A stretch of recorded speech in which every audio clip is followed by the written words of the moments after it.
And so you can't win a prize for smartness if you can't get them to understand and move the needle towards actually investing in a product that has factors. Hey David, I'm super excited to have you join me today for Growth Marketers Podcast. Oh, I'm excited to be here. Thanks for inviting me. Yeah, most certainly. For people that may not be very familiar with you, can you share a little bit about your role and Sure. your job type? Sure. Well, David Partain, I work for Northern Trust, and I am the head of brand activation and administration, which basically means I have all advertising and finance and you name it, events, promotional things going on with my team.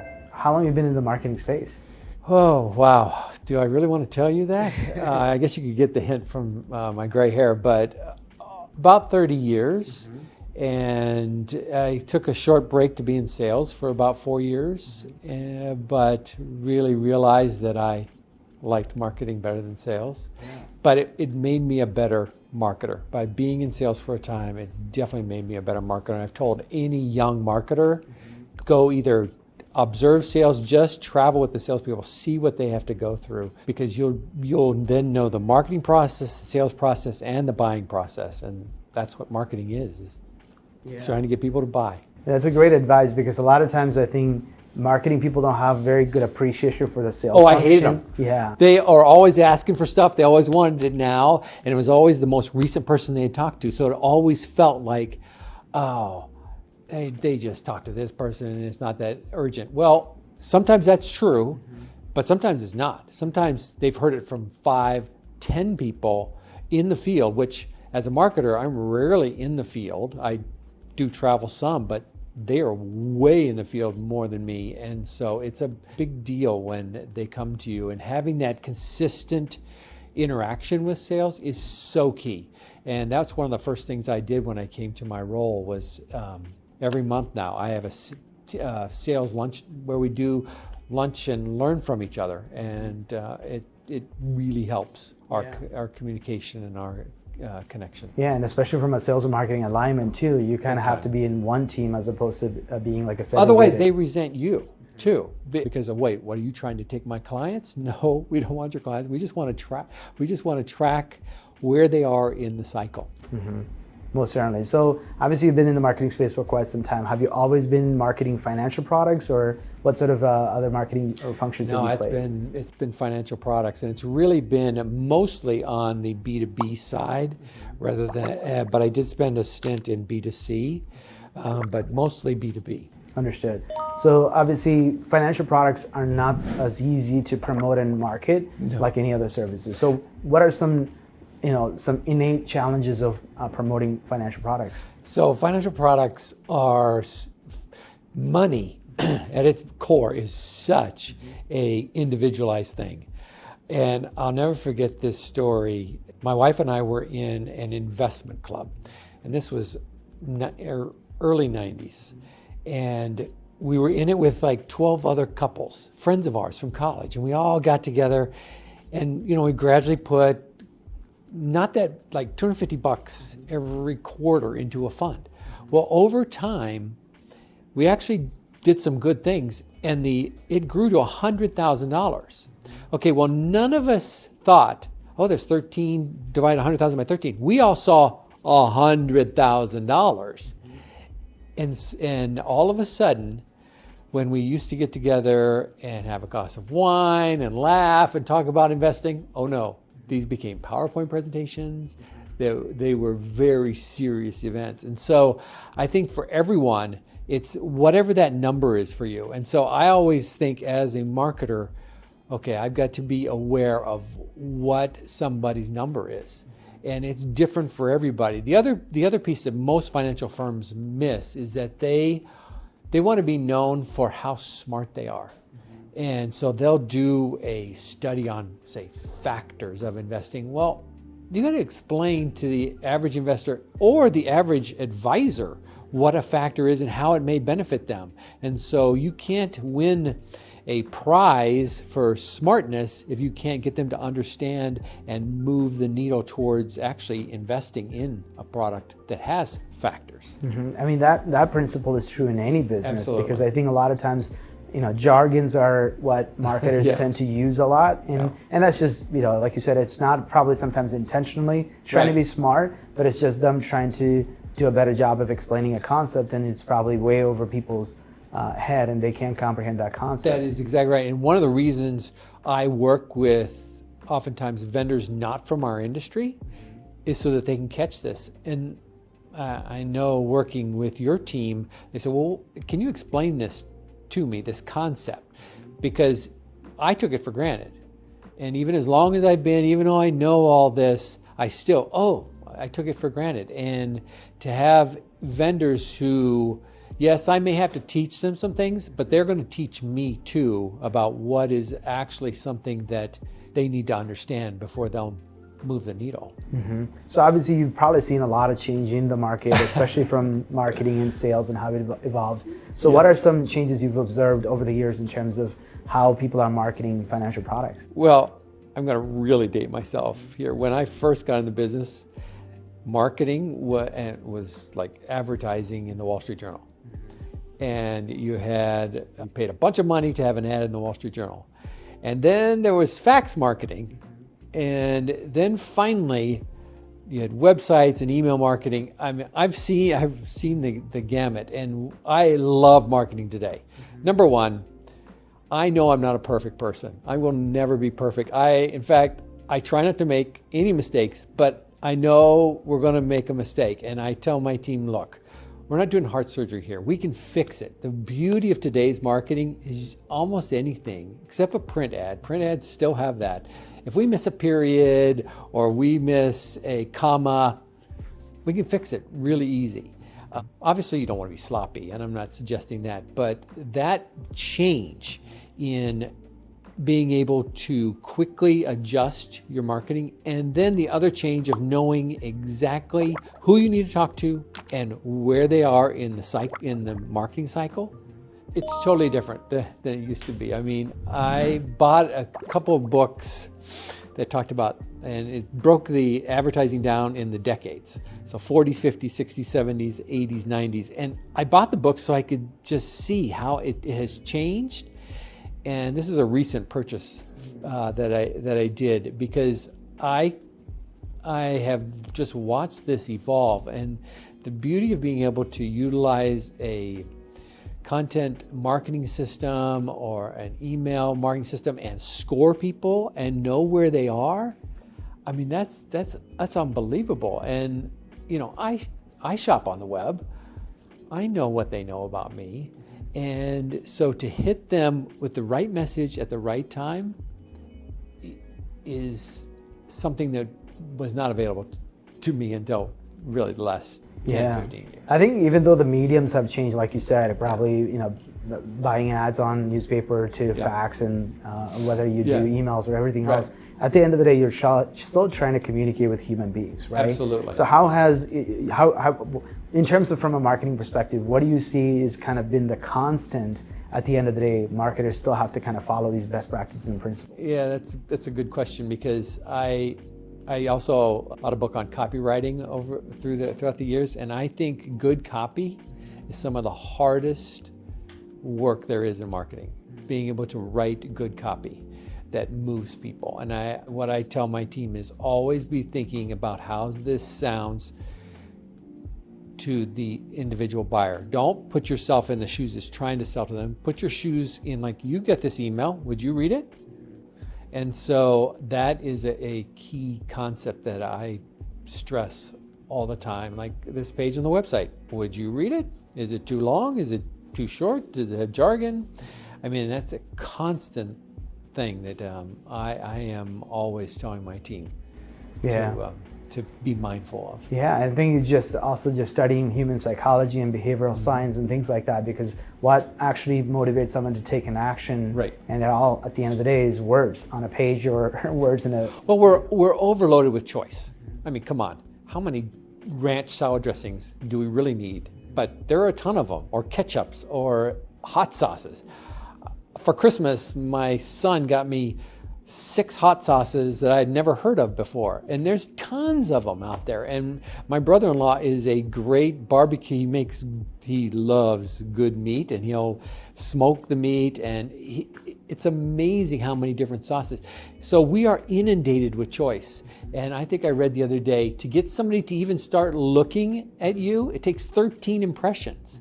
Well, we've done everything from TV ads to email, and we are always looking at ways to, like, okay, was this their first time? Was this their 13th time?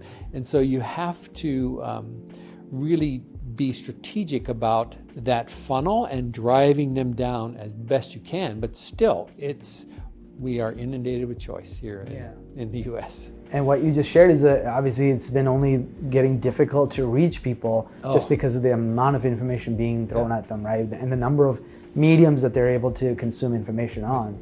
So when you talk about 13 touches before they even recognize your brand, let alone actually making a purchase decisions. And a lot of times, like you said, you can't even attribute back to where the original source. Oftentimes, if it's on TV or they saw the ad on a magazine, you can't even attribute that back. So you're working at an organization that has what, multiple trillions? Yeah, good question. They would love to be multiple trillions, but it is actually just 1 trillion, which still not a small number.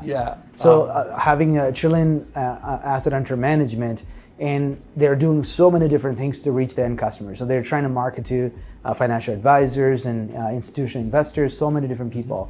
And then how are you able to kind of justify marketing investments in so many areas? I know you do sponsored webinars, you speak at events, and you have email marketing, you have a website with all the information on the product, financial products.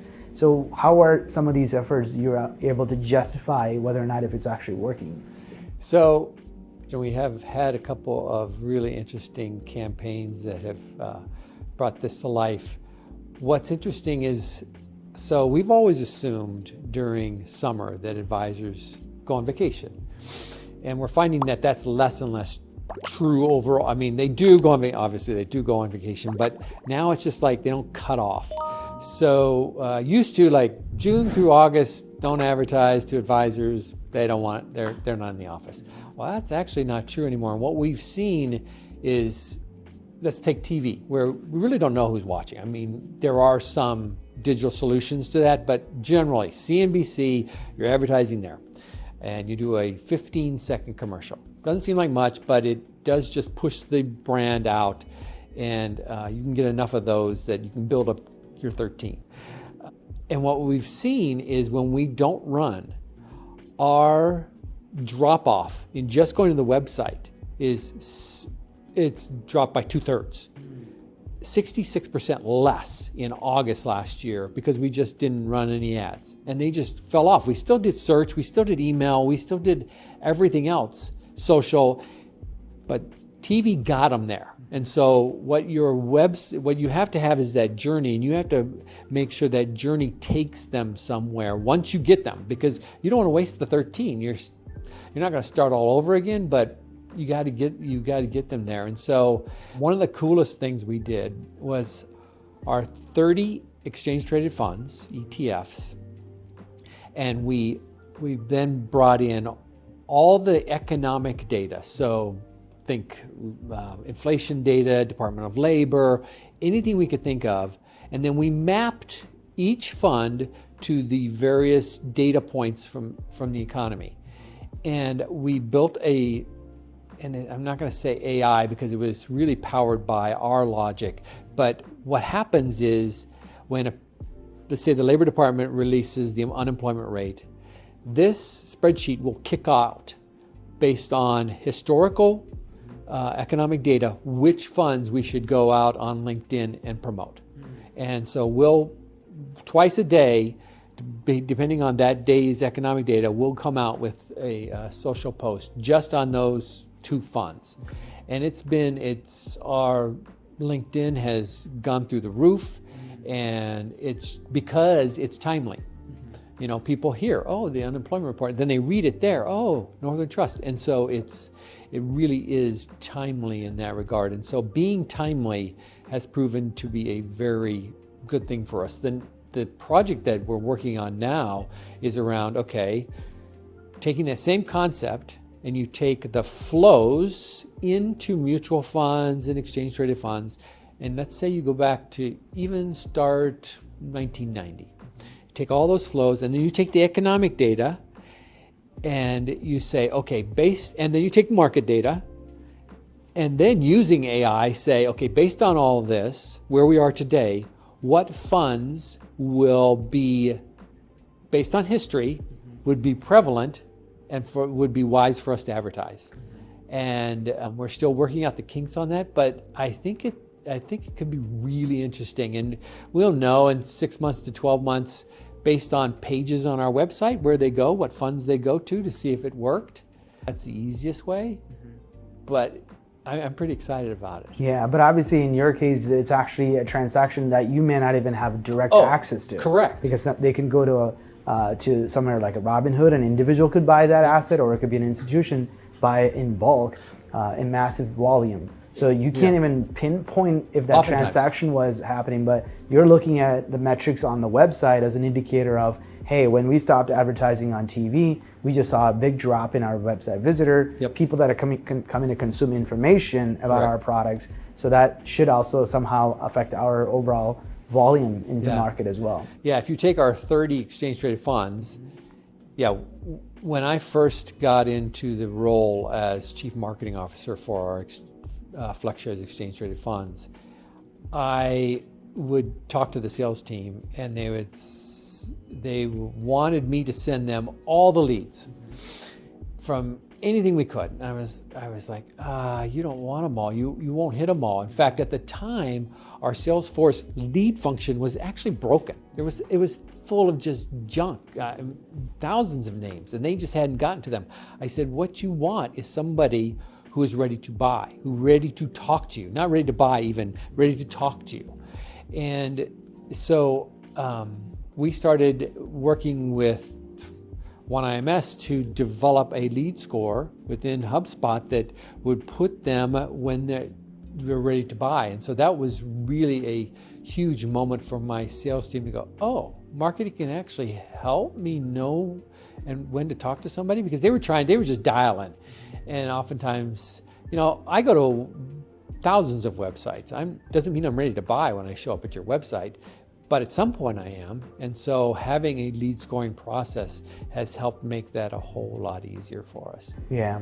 So obviously you've managed a lot of people. You've worked in so many different organizations. You've been at this current company for several years now. So people management is certainly part of that function, especially when you're leading a team. What are some of the things you've noticed in terms of building up a really good company culture and building a great team? Yeah, well, I think COVID messed people up. I think it was just hard, and I was talking with some people the other day, and it's been 4 years really. About this time, February, about this time 4 years ago in 2020, our company had decided, okay, you'll come in for a week, half the people come in for a week, and then the other half. We got through that first week of half the people not coming in, and they sent us all home. That just went out the window. And for 2 years, we were strictly remote. And I have a nephew who graduated high school during that time. What a bummer.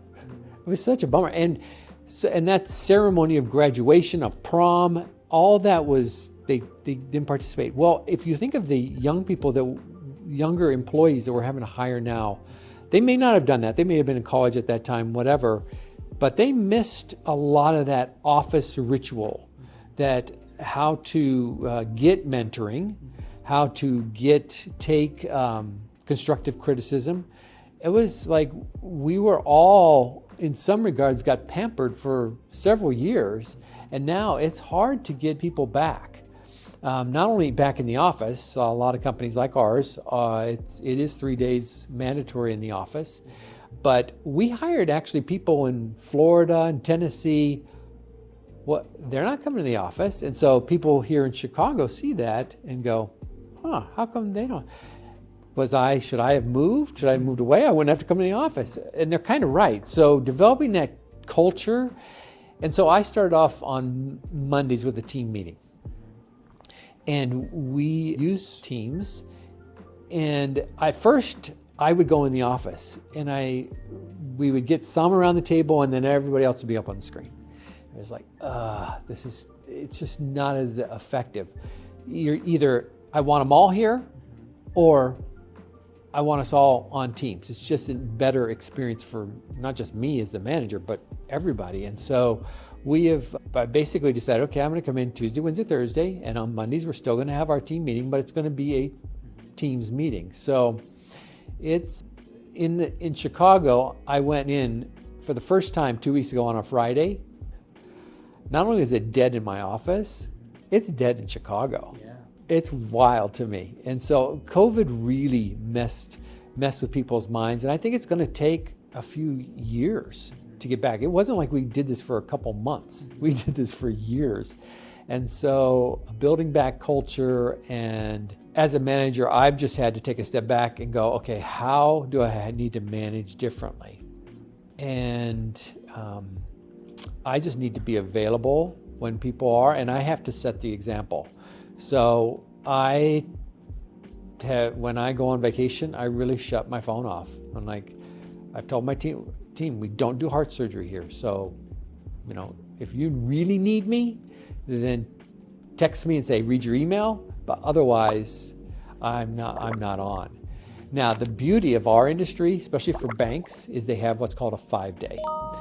And everybody knows what it means when you go on your 5-day. It means you cannot log in. Because in the olden days, the regulator just felt if you were gone for 5 straight days, they would catch any illegal things you were doing, like with customer accounts. And so now working in my industry, this, especially at a bank, and we're a 130-year-old bank, we can't even get on. So if I get on my phone and see my emails, and that doesn't count as logging in. But if I download an attachment, that's logging in. And so I don't even touch it, because it's hard when you're reading email not to download. See this attachment? So I don't even look. And so when you go on your 5 days, so that forces you, unlike other industries, you're forced to disconnect. And I have really encouraged my team to disconnect on the 5 days mandatory annually. But I also, when they go on vacation, I take a longer vacation than just a day or two. Take 5 days. And the younger employees really appreciate the fact that they can disconnect, because we work pretty hard when we're in the office. So, but it's harder now with this generation to push, because they are not used to it. They're just not. But you can get them there. You just have to make them feel like they trust you and you're telling them the truth. That they want the truth, and they want to feel like that you care about them. Yeah, I think that the true definition of leadership is somebody who actually has influence on others, right? So obviously you have a lot of influence on a lot of people, both on the sales side and the marketing side, even on vendors. So what's kind of your go-to principles from a leadership standpoint, and where do you mostly get your inspiration for leadership best practices? Yeah, so I worked when I was in sales, I worked for Dale Carnegie, and that book, How to Win Friends and Influence People, which is basically from the 1930s, he wrote that book, still has significant application. But it goes to the golden rule: treat people like, almost over and over in the book, it's like, treat people like you wanted to be treated. And so that experience of working for Dale Carnegie, I actually think was big on a lot of ways, because I was actually trained in sales and did sales. And then I also learned the principles of Dale Carnegie. But I read a lot. And one of the best parts about going back to the city, for me, into the city, I have a 45-minute train, 50-minute train ride every day, and I read. And so I read a lot. I'm reading a book, and they're not always timely, but right now I'm reading a book called Atomic Habits. And one of those, it's a great book. And I mean, his story as a kid of getting hit with a baseball bat, it's unbelievable. But make something you want to become a habit easy. And so made it easy on myself by putting I physically put my phone away so I'll read, because sometimes you can just get caught up in the news, and you can forget to learn the more solid things. And so, reading about the news is fine. I've been reading the Wall Street Journal for a long time, but I also need to read things that, like Atomic Habits, that help develop me. And so one of the things I do is every Christmas I think about my employees and I give them a book that I feel is suited for them. And then I go to lunch with my individual team members. I have weekly individual one-on-ones with every team member, and that is key, and it's really their meeting. It's not my meeting, it's their meeting. So I don't have an agenda. It's if they have an agenda. And frankly, if they're swamped and need the time, they can cancel. It's not obligatory. It is something that just connects us. And then I do what's called a strategic offsite every year. It's just for a day. Usually we have lunch and then spend the last 4 hours of the day talking about strategy things, not tactical things, but more strategic type of things. And that I read in a book called Death by Meeting. That's where I learned that concept. So I try to apply, actually, not just read, but apply what I read. And that's been the biggest change, is constantly learning. Like AI I think is going to be a significant issue. I don't know enough. I'm not a coder, won't be. But I know that it's going to have a significant impact, and so I don't want to be caught without a job because I didn't know at least something about it. I don't think AI is going to take my job, but somebody who knows AI is going to take my job. And that's what I have to keep up with. Yeah, so you mentioned reading good books and applying those principles. Are there tactics that you have in terms of you're reading a book, you write down specific lessons from it, and then figure out how do I apply this? Because one of my biggest struggle is I just do audibles and I listen, and I do 1.5, 2x the speed sometimes, because I'm just trying to do it at that speed, and sometimes I can't process all the information, but I feel I just got at least the concept of that book. But the real benefit is actually applying something from the book, whether in personal life or in business. But sometimes I don't retain some of the important part, and I usually have to do an Apple Notes and then write down one or two things, and then try to find out when I can actually use it. But what's kind of your go-to strategy when it comes to really putting to practice what you're learning? Yeah, so I'm going to give you an example that's from personal life. I have always needed to floss. I hate flossing. Right? My dentist for years has said, you got to floss, you got to floss. So I'll do it for a couple days. And so what do? I put my floss bag of these plastic floss things right on my toothbrush. And every night when I go to pick up my toothbrush, I got to move that. So I made it easy for me to go, okay, I'll just floss. And so that from that book was a lesson from Atomic Habits. And what I used to do is say, okay, I got to implement everything in this book. You can't. Come on, let's be real. But this one thing has actually changed my teeth's life, because I actually floss every night and I don't even think about it. It's become a habit. And so from that perspective, I had tried, just like you, I actually have found that for me, I am on Audible, and I will go buy the hardcover book. And I still underline things. And what I just heard on another podcast was if you underline something, there's a couple pages usually at the end of every book. Write down the chapter and write down what it said. And it will at least remind you of really the key things you want to get out of that book. Now, some books I highlight a lot of stuff, and then I've got to go, and I eventually will go through that book and go, okay, what's the key thing? What can I actually get done here? Because none of us can get it all done, but we can get done something. And I'm historically, my wife will tell you, I'm a all or nothing person. And so I got to do it all. And over the last, I would say 10 years, I've learned I just can't. I can't. There's not enough hours in the day, but there are good nuggets.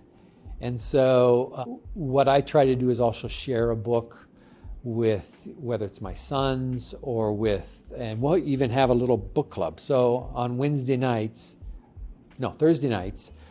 I get together with two of my sons and we're actually reading Atomic Habits together. And so that's been a recent development, but I've also done it with buddies of mine for a particular book, and that helps as well. Yeah, I mean, like you said, I think sometimes we can get overwhelmed trying to implement so many changes and it just doesn't happen. No. And I think the better strategy is also, like you said, maybe listen in on Audible, but then go back and buy the real book, and then you remember from listening, oh, I remember this concept, and then it would stick. And I've heard a lot of other people actually read the same book multiple times throughout their lifetime, just like the book that you mentioned, like How to Win Friends and Influence People. Yeah. I think that should be read once a year just to refresh your memory on that concept. It's a pretty easy read too, so it is. One of the first times I really started this was my father passed away from complications of high blood pressure. Just did not take care of it. And I was diagnosed with that several years ago, and I decided, and the doctor said, well, we can put you on this medication, or you can try to just get healthier. And so I was like, basically January 1, I started running. And I don't run now, unfortunately, so I'm back on the med. But anyway, I ran, I ended up running the Chicago Marathon through that year. But it was like that first run of a mile, you have to do that mile so you can get to the 1.5 miles, and the 1.75 miles, and the 2 mile. And so I think taking those little steps helped me, because I played basketball in college, and running was discipline. When they made you run sprints or run, that was discipline. So in my mind, I had been conditioned, no, you don't want to run, you want to play. And so I was not going to become a runner, and I eventually did. But it started by doing that first freaking mile. And that has taken off in other areas of my life, that first mile. Yeah, kind of like the concept you were explaining, sometimes making it difficult, something that you don't want to do, and then making it easy, something you should be doing. Yeah. It's a great concept from that book. So obviously in your career, you had to hire a lot of external vendors and partners to come alongside to assist you.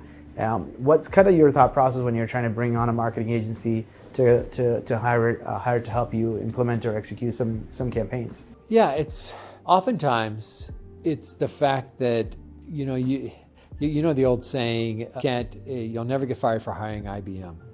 And so a lot of big companies will hire other big agencies, pay them a lot of money, and they'll do good work. But unless you're, say, a General Motors or an Apple or somebody like that, you're going to be one of many small fish in their pond. And so I look for partners who are actually going to be a partner to us that we can depend on. And I've told my people, look, we treat them like we treat team members. Because if you really need something done, and vendors want to keep you. They're not wanting to do bad work, ever. But if they don't like you, just on a personal level, then when you really need them, actually, it will probably take longer because they just don't like you. So I try to treat vendors like I want to be treated too. And I tell my team, look, we do not want to put urgency, unless there is urgency in this request. Meet the SOW. If it's a 3-day turnaround, okay, expect that and just do that consistently. But when you need a 1-day turnaround, they'll get it done for you because, hey, you don't constantly press for that. So I'm looking for vendors that I can have actually a relationship with, that will share with me how we can improve. I know, again, going back to not being perfect, I know I'm not going to be perfect. And so I really depend on my vendors to give me ideas. I love ideas, but I also know that there's a lot of them out there.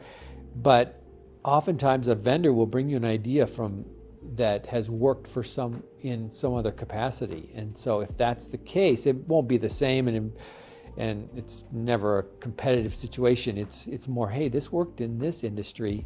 You might want to think about it here. And that's what I like, to have vendors more well-rounded than just being in my industry. Sometimes you have to go with a vendor that's in your industry, especially say around even writing, but oftentimes it's actually using vendors that are outside your industry is better for me.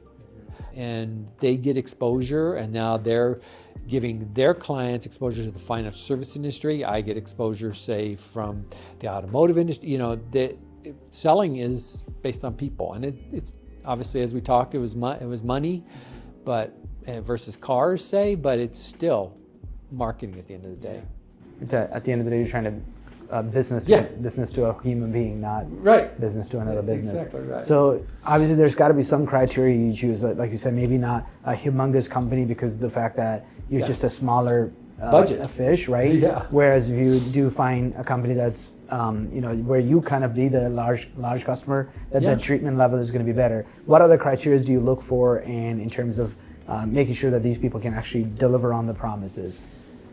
Yeah, because having been in sales, I know that it's your desire as a salesperson to actually not just service them, but to sell them this product. And so I am looking for somebody who's not trying to sell me, that's really trying to solve my problems. And we oftentimes prefer to go into a shorter term deal just so that we can check them out. I've been very fortunate, and I've found vendors that have really worked out even after that. So it's just the criteria for me. At first, I was really looking in Chicago because that's where I'm based, and now since COVID, though, I can't just look in Chicago. I have to look outside because oftentimes they're working with remote people.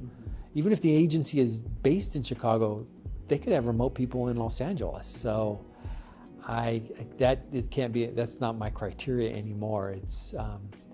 It really comes down to did I like them? You know, during our conversations, do I like the person? Do they get the problem we're trying to solve? And it's not complicated. It really isn't. Like you said, I mean, people do business with who they like and trust, and it really comes down to that. That's the human psychology and behavioral science that really drives everything, whether you're in sales or marketing. That's for sure.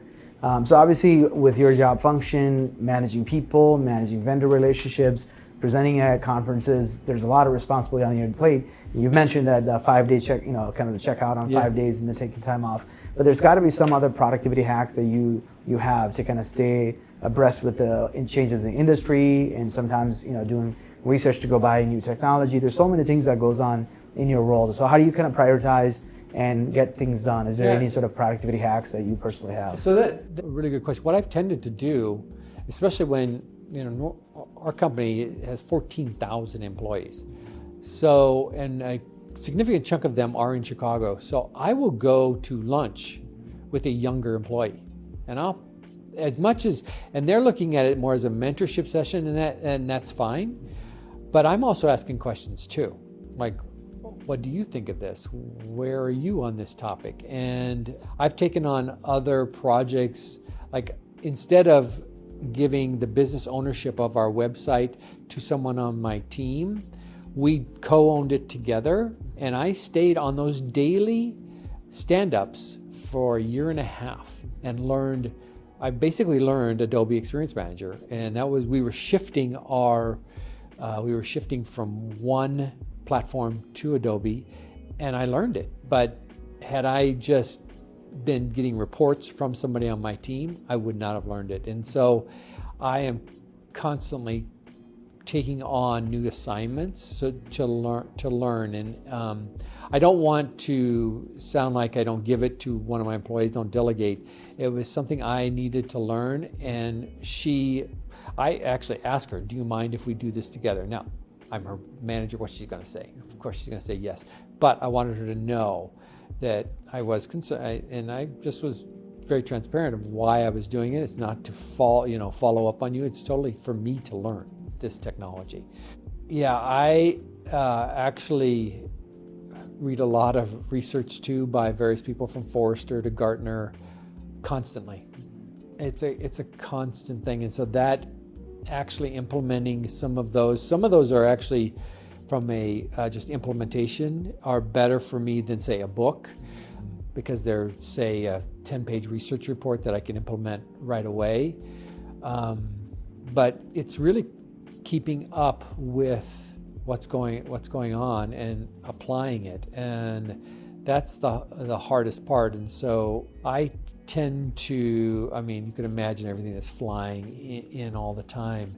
I learned a long time ago from another book about how important email, keeping your email box short is. And I've tried, and right now I have 4 things in my email box. Now, I'll see today when I get home back to the office what it looks like. But I think keeping your email box up to date so you don't feel overwhelmed and you know what's going on. And I will take an email and create a task right away. And then if I see an email that doesn't apply, I delete it. Or I put it under the person's name if I think I may need that information later. But keeping my email box up to date is one of the biggest hacks I have. And it's hard. It's hard because I get literally hundreds of email every day, if not 1,000. I took my 5-day, I came back to 6,000 emails. I'm never going to get to them. Yeah. It was like my 5-day was over, so I sat down Sunday night and I was like, okay, what am I facing? And it was 6,000 emails, and most of them. It's all just information that just for that. Yeah, and I've told my team, look, if you need a decision from me, and I learned this from my prior manager, if you need a decision from me, put me in the 2 line. You put me in the CC line, odds are you're going to get deleted. You put me in the 2 line, that means you want something from me, and that's fine. And so what they learned was they learned that I trust them to get their work done because they're professionals. But if they need me, I'm here for them. And it's not that I hate email. I love email, but I'm going to guard my box as best I can. And I'm turning those things into tasks is really the biggest key for me. Yeah. So obviously you mentioned a great principle there when you said, hey, I wanted to join and do a project together with your colleague, especially somebody who's subordinate to you. Yeah. But both from a perspective of maybe even example, like being an example to them, how you can be superior and still be part of a project. Sure. And not just delegate the responsibility and just move on with your life. But also just from a perspective, I'm not micromanaging you. Right. I just want to be part of it so I can be well versed in whatever this new technology we're adapting. Yeah. So what advice would you give business leaders? Because we're all told to just delegate responsibility and authority, and then just have less things for us to do. Where's that fine balance, and what would you tell some leaders? Yeah, especially at a large company, your HR systems are pretty significant. You know, everything from promotion to doing your 6-month review to doing your annual review, all the training sessions that are mandatory that I have to attend, all the attestations that I've read the manual, all of that is not an insignificant weight on a manager, especially at a large company. But I'll go back to the situation. Liz was the employee I worked with, and we both learned how to do really in AEM, how to create a page and how to check if things were wrong. And while she took the lead on most things, I actually did enough that I still today, I've been off this now for a couple months. I could still go in. In fact, I went in, she was swamped, buried with other things. I went in and helped on the European side of the website and did some things that I knew were fairly simple to do, but it helped her out. It helped her out. It's not easy. It's not easy, especially if you're trying to live a balanced life. But again, I go back to being an example. If I work till 10 o'clock at night, even if others don't on my team, they're going to see you, and they're going to eventually resent, even if they don't end up doing it, you resent the fact that your boss is always on at night. Oh, I feel like I need to be, but I'm not going to. And so you don't want to build up that resentment too. So It's hard being a manager today. It's not an easy thing. And so the relationship with your people is probably the key, because at the end of the day, they have to get the work done. And I'll do, like, this project was really the only project I had besides my managerial projects of being a manager. And so I actually put those first, and then I prioritize what after that.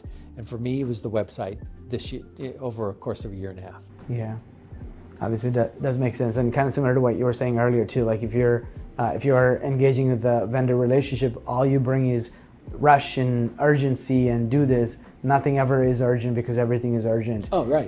But at the same time, if you're not micromanaging all the time, but you actually get involved to support, and then they see that, hey, someone who's superior to me wants to be part of it and helping me, they'll feel like they need to take more ownership and responsibility. They actually go extra mile. They do. Because you didn't just delegate that and then walked away, because you were actually wanting to be part of it to help them. Yeah, and I've seen Liz online at hours when I'm like, Liz, you shouldn't be online. And she goes, I know, I've got into it. I just wanted to get it done. And I understand, I'm pretty driven myself, but it is just reminding them that, hey, you don't have to do this, but thank you for doing it.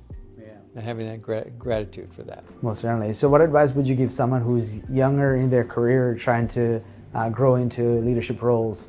What sort of efforts do they need to be putting in to actually get recognition to get promoted? So I'm terrible at managing up. I just am. I like to get things done. I'm just terrible. I wish I was better. And my boss, even before me, he said the same thing. And he ended up becoming the president of all of asset management. So I think he's a little better than he gives himself credit for. And I'm a little better than I give myself credit. But I think getting a relationship with either your current manager or even outside, so you have a broad swath of people who know you at a big company, is key. At a medium-sized company, so in my career, early in my career, I would sit on a trading desk and I would trade in the millions of dollars of bonds. I was a jerk. I was a real jerk. And one day, and I just thought my ego was way too big. Oh, it was unbelievable. I was horrible. And one day, a young guy who just started working for me, he was like 23, he turns to me, he says, why are you such a jerk?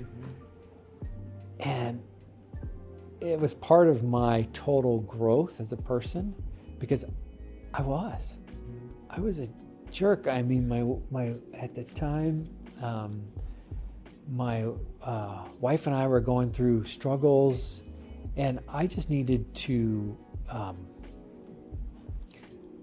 go back to principles like I want to be treated like I want to treat you like I want you to treat me. And I had forgotten all of that. And so I think being nice goes a really long way, because you get more flies with honey than vinegar. It's absolutely true. Nobody really liked me. They put up with me back then. But as I then ended up being out of work 3 times in my career, and all 3 times it's like I got shaved down. I just became a nicer person. And I think when you think the good times are going, you think it's always going to be like that. And what I've learned is it's never like that. You always have bad times. They'll come. The hard times will come. And if you're a jerk, you won't get help. And I became a much nicer person by having hard times. Hard times made me what I believe is a good guy, because I knew I wasn't perfect anymore, and I knew that I had to just have grace. And so when I'm dealing with vendors, I'm showing them that same grace, because they're people too. And all of us have issues. The baby cried last night, kept me up all night. I mean, I get it. My kid did something stupid, and I had to go down to the police station and bail him out. You know, who knows? I have 5 kids, 4 boys. Thank God I had a girl first, but those 4 boys, they kept us hopping. And so being a nicer person has been probably the best thing. Now, I was watching some series the other night, and they were like, yeah, in order to be a billionaire, you got to be just this driven, hard guy. I don't think I want to be a billionaire. If that's what it takes, I don't want to be there. And that's kind of the biggest thing, because at that point in my life, I wanted to be millionaire, I wanted to be rich, and that was all it was. And now what I want to do is I want to give people the part of me that they need. What do you need from me today, emotionally? Yeah. And so I'm never going to be like that again, and I'll probably never be a billionaire. Okay, I'm all right with that. So. Yeah, I think, like you said, I think if you're exuding kindness, people actually reciprocate that, right? They do. And they will respond to you in kindness. And oftentimes, I've had similar experience at a checkout counter or at a hospital front desk. The attitude that they have, but you just got to pause and think for a second, like, what is this person going through? Maybe some family problem. Maybe they're just being mistreated by their employer, and their schedule is not very flexible. There's so much going on in their world that you just need to be there asking, how are you doing? And if you just open with a smile and ask that, they'll just calm down for a couple of degrees, and then they'll actually take care of you. And same with employees, same with your vendors. And vendors especially, because most of the time, especially in our world, vendors get treated not well. And so they appreciate anybody who treats them with respect and dignity. My favorite saying, my favorite quote is from Emerson. It's, "The years teach much that the days never knew." And that's what I try to live by, is pay attention to what you've learned over the years. And so in that regard, the years have been good to me. It hasn't been great for my hair, but it's been good to me. Certainly. Any parting wisdom for other marketers, especially as they're kind of advancing their career? The big piece is go and be in sales for a time. Whether it's a month spending on the road with the salesperson, just if you get that opportunity, be with sales, because they have a hard job. It is a hard job to hear no, no, no, and finally hear a yes. Because typically salespeople hear no way more than they hear yes. Otherwise, we'd all be rich. Go be in sales. It'll teach you so much about how to be a good marketer. Awesome. Yeah. What a great wisdom to kind of end our conversation, David. Thank you so much for joining me. Oh, thank you. Yeah.